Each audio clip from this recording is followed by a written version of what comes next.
o las infecciones del aparato articular. Bien. Necesito que alguien me identifique qué tipo de imagen es la que está ahí. El codo. Del codo.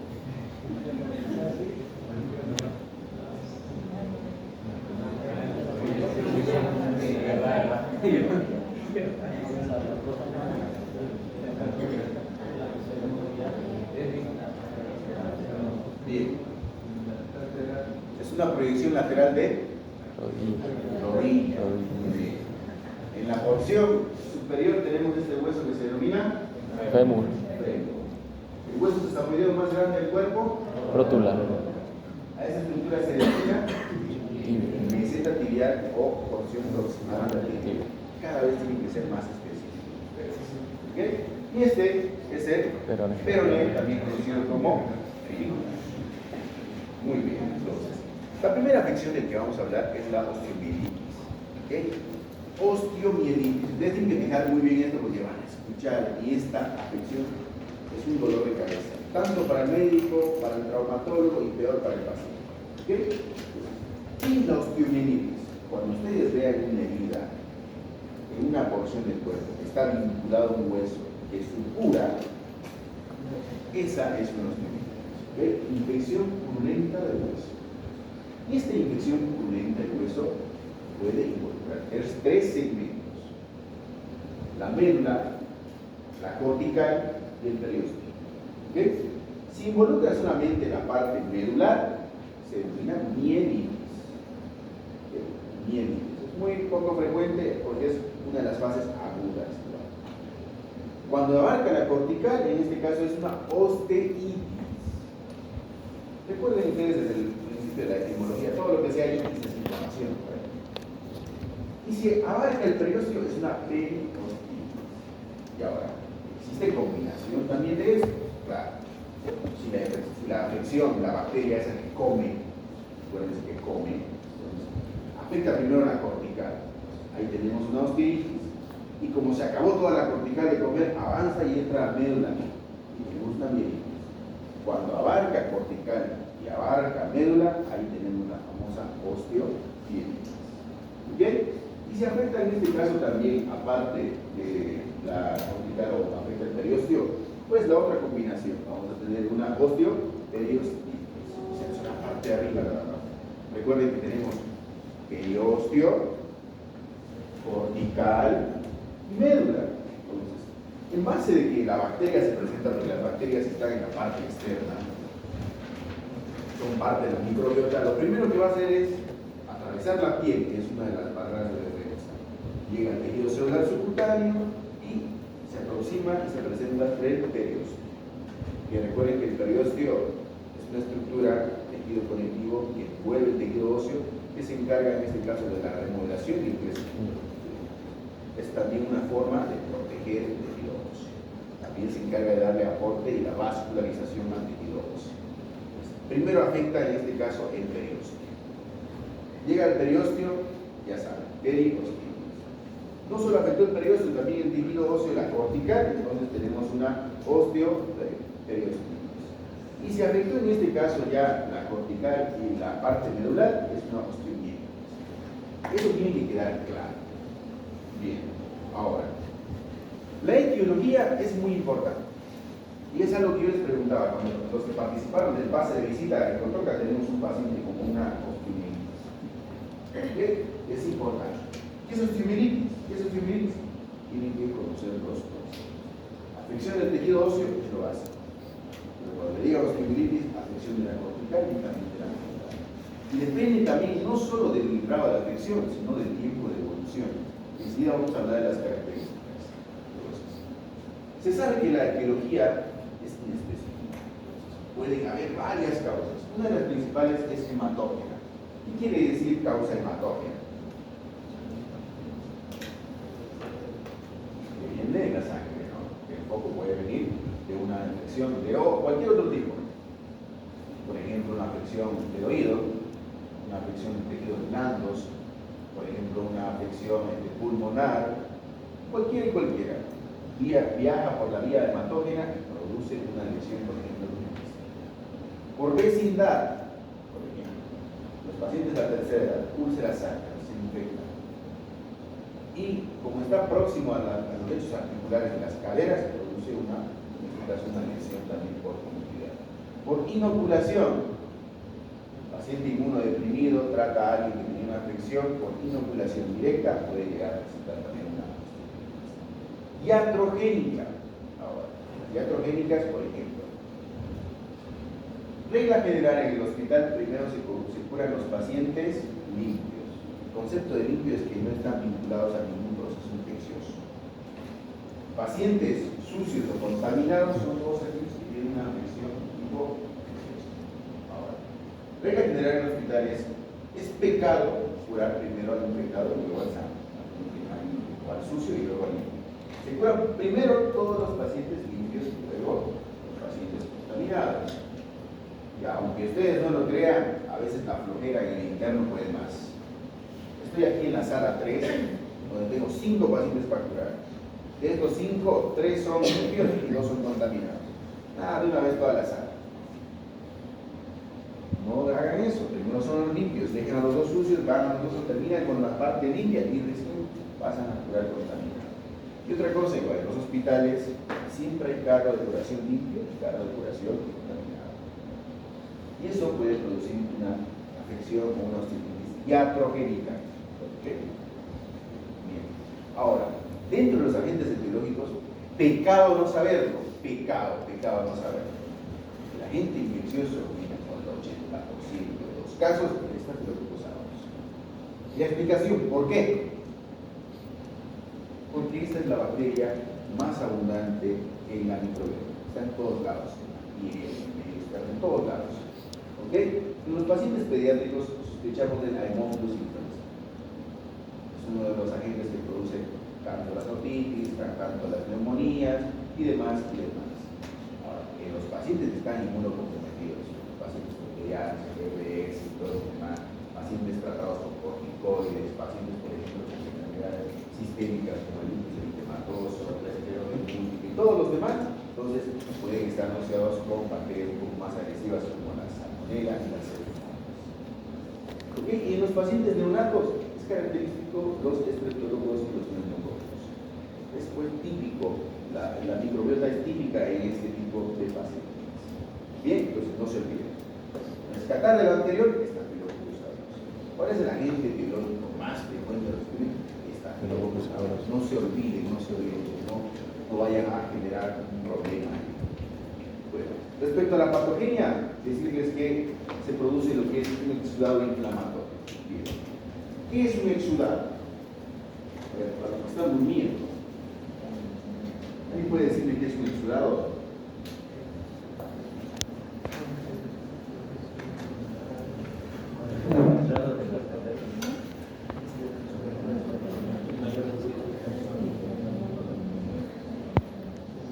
La diferencia entre exudado y transudado. Proteínas. Proteínas, la densidad. La densidad. ¿Qué más?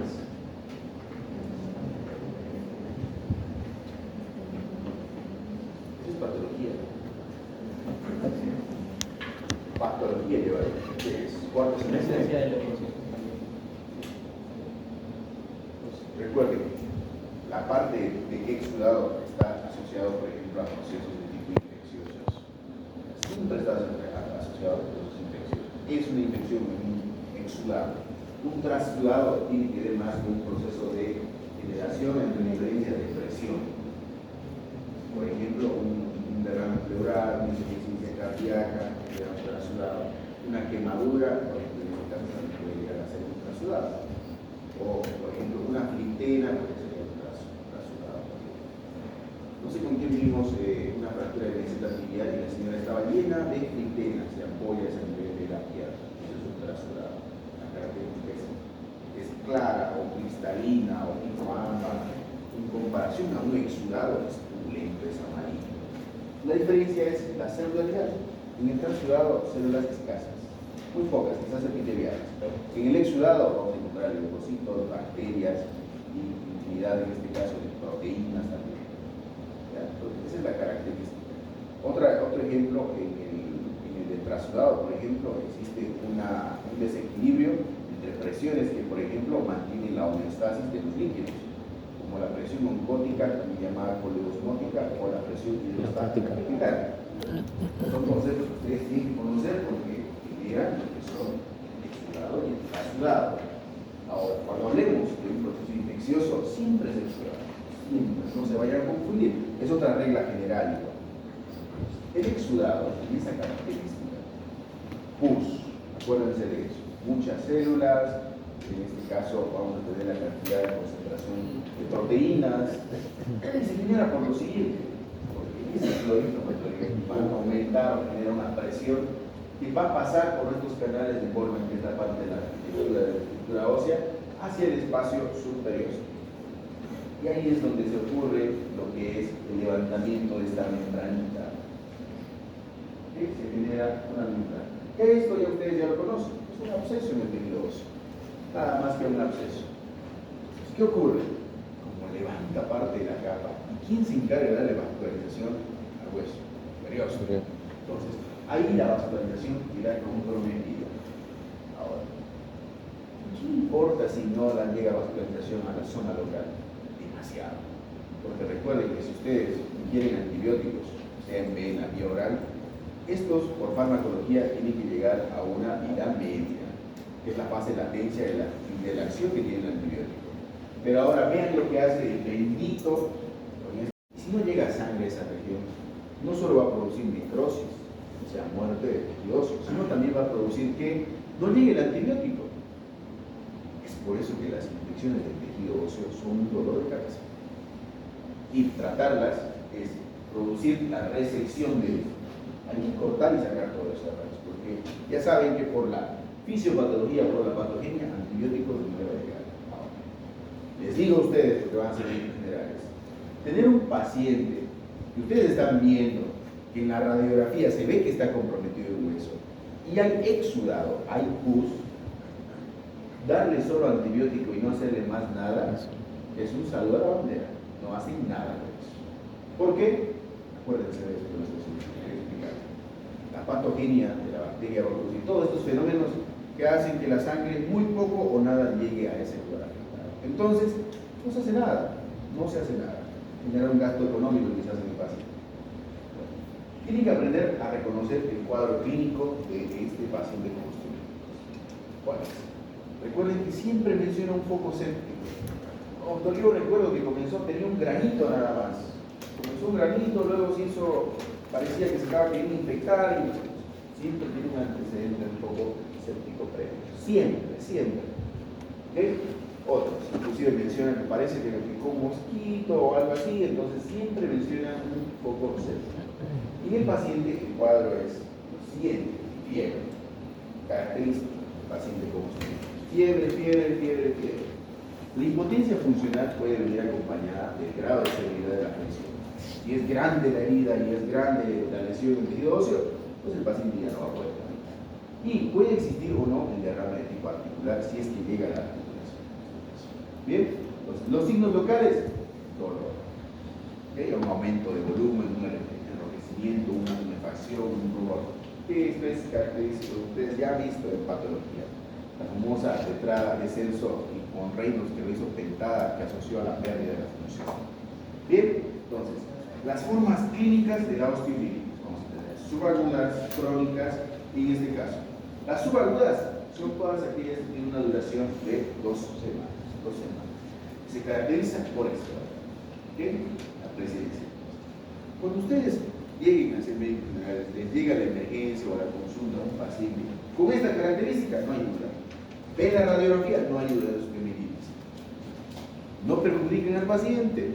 Como ustedes no tienen la capacidad de tratar, valoración por traumatólogo. Y listo, que el traumatólogo se las arregle con el paciente, porque tratar estas afecciones es muy grave. Y depende de la instauración del tratamiento para poder tener un pronóstico bueno en este tipo de lesiones. Bien, las características ya saben las subagudas: dolor, leucocitosis, esto acá que es velocidad de eritrosedimentación elevada más del 50%, que son, por ejemplo, factores de reactantes de fase inflamatoria, reactantes de fase aguda. No solo sirve para el diagnóstico, sino también para el acompañamiento del paciente. ¿Ok?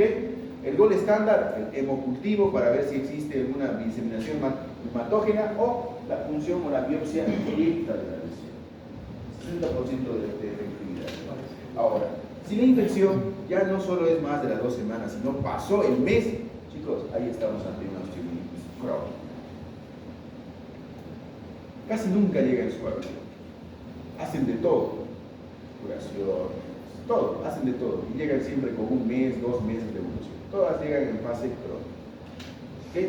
Otra forma de complicarse son, por ejemplo, el absceso crónico o la esterilitis rasante de Garrett, que son formas un poco más específicas de infiltración o de lesión de la cortical.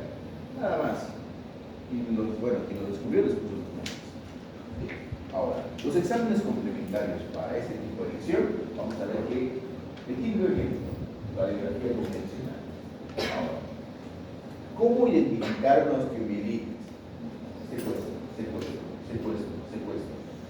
¿Se acuerdan de aquel ejemplo de esa fotito en el cual la bacteria producía un absceso y levantaba el periósteo? Aquí está. Vean cómo lo levanta el periósteo. Y esto como que genera la misma presión.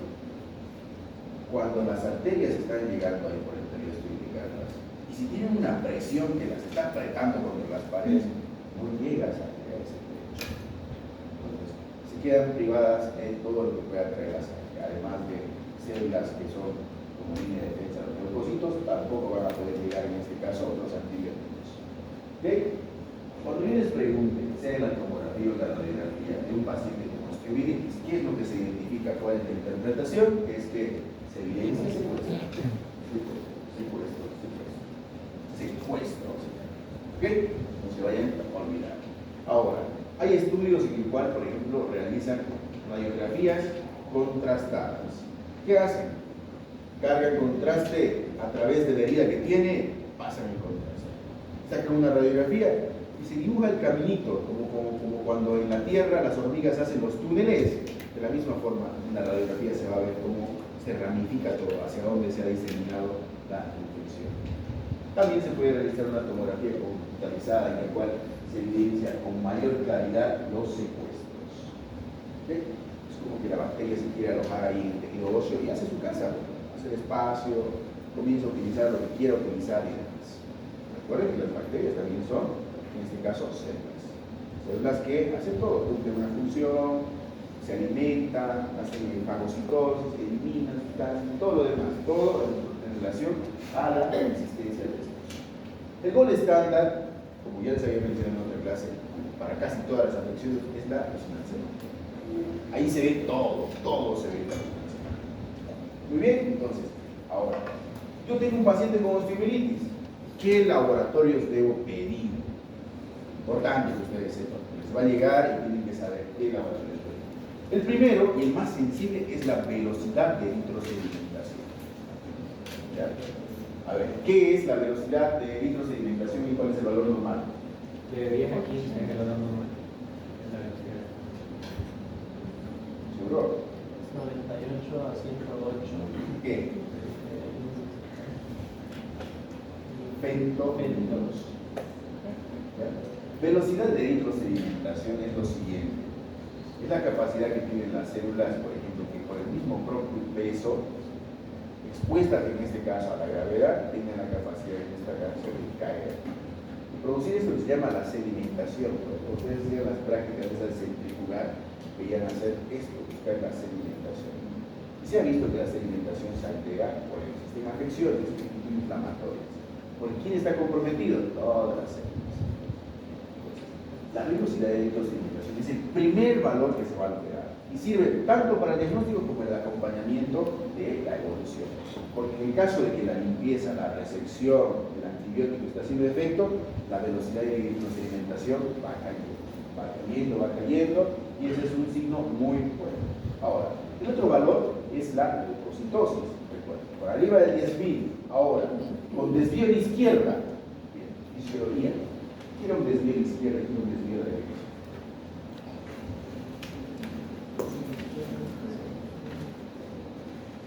Pecado no saberlo, porque a más de uno ya el familiar lo ha agarrado por sus laboratorios para decirle, hijito, a ver, me sacaron los análisis. ¿Qué tengo? Por ejemplo, desvío a la izquierda es todo lo que está relacionado a una neutrofilia y a la derecha en relación a una, en este caso, linfocitosis. ¿Okay? A afecciones bacterianas y afecciones virales, que también pueden ser autoinmunes, hay varias causas en este caso de linfocitosis. Pero la típica y clara del desvío a la izquierda es bacteriana. ¿Bien? Entonces, el hemocultivo. Recuerden que el hemocultivo es un estudio en el cual se va a buscar el germen y si se encuentra se va a tipificar un antibiograma. Sirve, por ejemplo, en el caso de que el tejido óseo no salga del estudio, entonces sería PCR. ¿Qué es el PCR? Proteína C. Proteína C reactiva, que es también un reactante de fase angular. Sirve para hacer seguimiento y diagnóstico. ¿Okay? En estos, tanto la BCG como el PCR sirven para hacer el acompañamiento, pero es mucho más específico la BCG. Ahora, si yo tengo ya el paciente diagnosticado con una cistitis, tanto por la clínica, el laboratorio como por la radiografía que he sacado, voy a hacer un seguimiento y un control de la evolución. ¿Qué me sirve para hacer? Hacer el recuento de leucocitos y BCG. Con esos dos. Por eso con todo caso, también tenemos que estudiar. Yo siempre voy a escuchar el control interno. ¿Laboratorio de cuándo? ¿Cuánto está la BCG? ¿Cómo está la curva? Y los internos tienen que hacer una curva, por ejemplo. El día que ingresó estaba con 250 la BCG. Se hizo la limpieza, se hizo los antibióticos y todo lo demás. Y aquí a los 4 días otra vez laboratorio. Debería ser 3. A los 4 días laboratorio otra vez. Y se ha visto que la BCG ahora está en 200. Y así, ya, qué sé yo, al mes de internado al paciente con, en este caso, de 150. Que haber un descenso en la curva. Por eso es que sirve la BCG para hacer ese seguimiento, para decir que el tratamiento está siendo bueno. Porque ¿qué pasa en el caso de que llegó con 250 y ya está en 500, 600, 700 y más? ¿Qué tanto surtido es? Ahora, otro tipo de laboratorio que sirve es el centriograma en 3 fases. Ustedes vieron la centriografía, por ejemplo, con ciprofloxacino es altamente para las osteomelitis escondidas, ahí que están ocultas. Se da un antibiótico como la ciprofloxacina, que es así bien adornada y la bacteria tiene una gran afinidad. Y en el estudio sale eso, se marca en la parte que está lesionada. Y el otro tipo de estudio es la biopsia dirigida. Cuando se realiza la limpieza, se toma un taquito óseo, además de mandarlo a anatomía patológica, también se le envía a laboratorio para buscar lo que es un cultivo de ese fragmento, de ese segmento. Entonces, van a haber afecciones que si nosotros tenemos la osteomelitis en fase aguda, o en fase subaguda o en fase crónica, nos puede llegar a hacer confundir. Tales como, por ejemplo, la fiebre reumática, que es una afección. ¿Quién causa fiebre reumática? Del grupo A. Bien, los del grupo A. Es una pregunta que se las van a hacer de por vida en el internado. Tienen que saber quién causa fiebre reumática. Bien. Bueno, a ver, el estreptococos del grupo A produce afecciones dermatológicas. ¿Cuáles son? La vela, ¿Y? celulitis, abscesos. Le falta escarlatina. Eres muy bien. Excelente. Van a preguntar. A ver. Bueno, entonces, todas las que mencionó, por ejemplo, fiebre reumática, que ya es una complicación crónica de las afecciones por los del grupo A. La artritis séptica también. La celulitis, que también son afecciones de la parte ocular. Las leucemias, que es muy poco frecuente, pero también es una de las más agudas. El sarcoma de Ewing, que es un tumor muy agresivo, un tumor maligno, también está en relación a las que son de subaguda. ¿Por qué? Porque en la subaguda ya pasó 2 semanas. Sacamos radiografía y ¿qué vemos? Secuestro. Los cánceres agresivos hacen lo mismo. Las afecciones en saca-bocado. Se llama saca-bocado es porque se imagina que le dieron una mordida al hueso y le falta ese pedazo. Ese es un sarcoma. ¿Okay?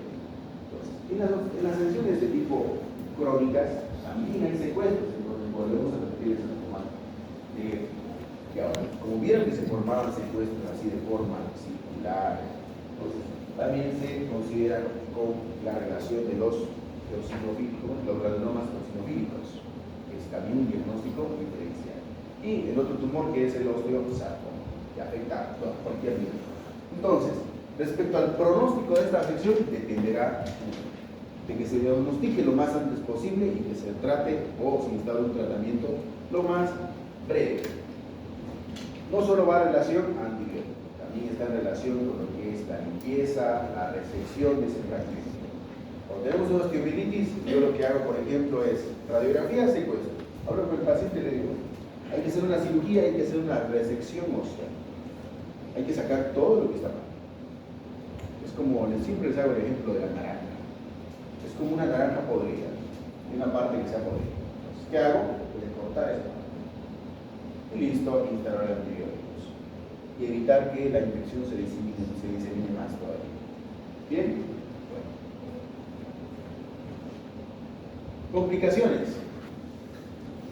Si bien que es una afección crónica, que el paciente puede estar meses, incluso años con esa afección en la pierna, que van a ver, hay muchos casos de pacientes que tienen osteomielitis y están todavía ahí. Recuerden que es una afección latente y va a ser oportunista porque en el caso de que la inmunidad de esa persona baje, esta ataca y produce una septicemia. Y la septicemia es lo que lo va a llegar a matar. ¿Okay? Otra de las lesiones son las lesiones de cartílago. Cuando afecta, por ejemplo, una meseta tibial que estaba migrada hacia la parte superior, que afecta el cartílago, si a la bacteria le gustaba comer hueso, el cartílago es lo mejor de lo mejor para ellos. ¿Ok? Entonces, muchas veces siempre existe un compromiso metafisial. Y recuerden que las metáfisis en los huesos es como el puente que sostiene la parte superior. Una vez colapse la parte metafisiaria, entonces llega a producir las deformidades angulares. Puede llegar a producir fracturas patológicas. Secuestros, vean que eran esas imágenes circulares. No son nada más que el debilitamiento de esa estructura. Y si se debilita una estructura, pues se va a es una fractura de tipo patológico. ¿Okay? Y es también por eso es que se diferencia y se confunde mucho con los tumores, porque los tumores hacen lo mismo. Producen esas imágenes en sacabocado hasta debilitar la cortical y fracturarse.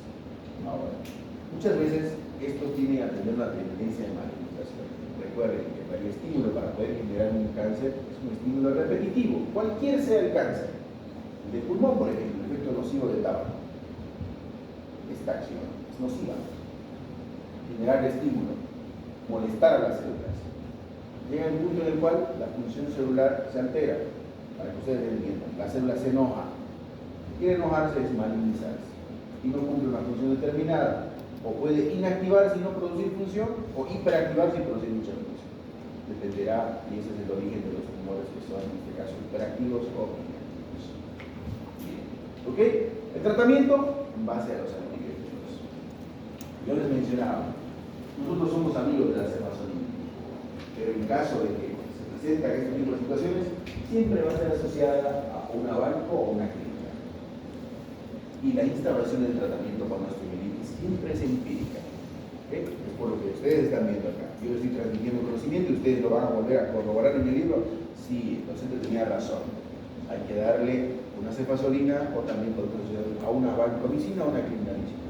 Porque ya los estudios han demostrado que este estáfilo es sensible a eso. Entonces vamos a darle esos antibióticos. Ahora, en los casos de tipo sub, en este caso agudos, el tratamiento es de 4 a 6 semanas. En los casos crónicos, de 3 a 6 meses es el tratamiento. ¿Ok? Como parte del tratamiento, también la sostenibilidad se inmoviliza la extremidad. ¿Ok? En las afecciones de tipo segmentaria se realiza resección quirúrgica. ¿Okay? Los secuestros nosotros los sacamos a través de un método que se denomina sarcófago. ¿Qué es eso? ¿Qué es un sarcófago? Esa tapa de ataúd, ¿no? Hacemos eso.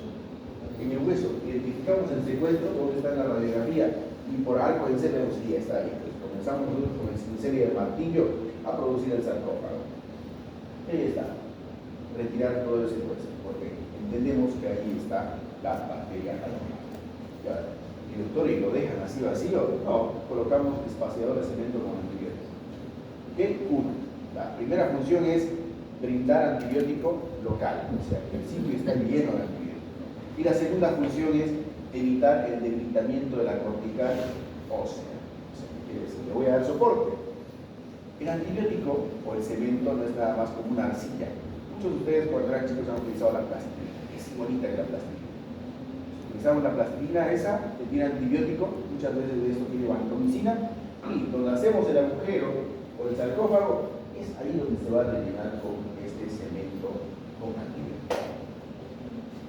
1 minuto, máximo 2, y eso queda firme. Firme.